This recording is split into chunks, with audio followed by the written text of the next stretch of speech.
Nang blowout ng despedida, simple despedida party ng aming coworker. O, ayan. Sarap siya, diba? May pansit. Ay, kanin kayo. Ay, sorry, ate. Ay, Kanin. sorry, ate. lang. Kaya kanin, please. Diyan mo nila kanin. Huwag ko nang kunan tong ito pagkain ko. Ang ating pansit.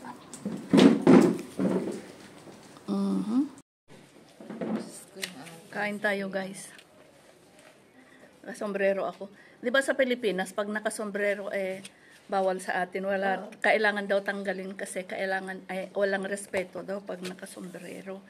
Dito naman, bawal pag hindi sila nakasombrero. Magkataliwas, di ba? Ganun din kami pag nakasombrero. Tinatanggal. Oh! Ano ba yung pagkain? Halagyan ko pala si Kari ng pansit.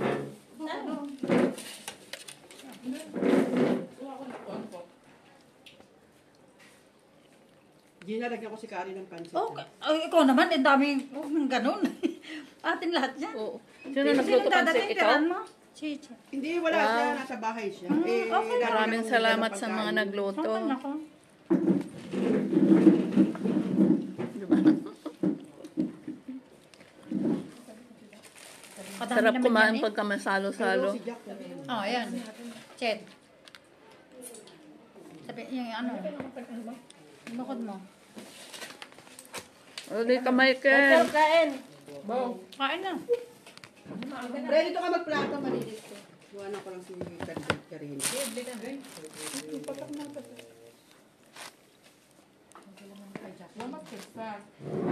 Yes, Sombrero. Akbayan Buti na lang may mga kasama tayong mga OFW dito na pwedeng magluluto ng mga ganito. Sarap. Ang sarap. Ay, may dadating. Ay, hindi sure kung pogi. Ibang-iba talaga yung feelings pagka yung mga pagkain Pinoy. Ang ganyan tabi. Ang niluluto, ang kinakain. Ayan, sapin-sapin. Sarap ng paliset na. Kainan na. Wala silang hindi sila humingi ng yung meron silang binibigay na karton na lagayan nito. Ngayon wala. So yan, hawak-hawak na lang. Ang laki ng islan.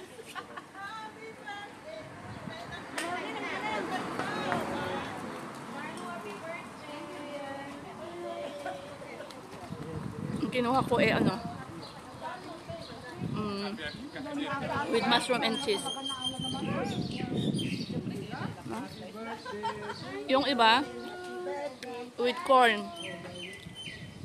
Yung iba with olives. Yung iba spicy. Ayan. Iba't ibang ingredients ng pizza. Oo. Di ba, maganda ka naman. Already?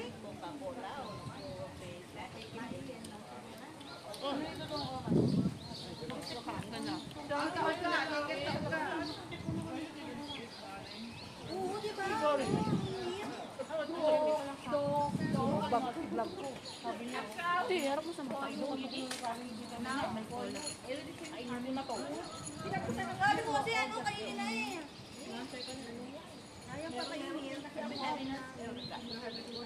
Sabi niya, nag-uwi daw. Pumas din niya, sabi niya. Everybody,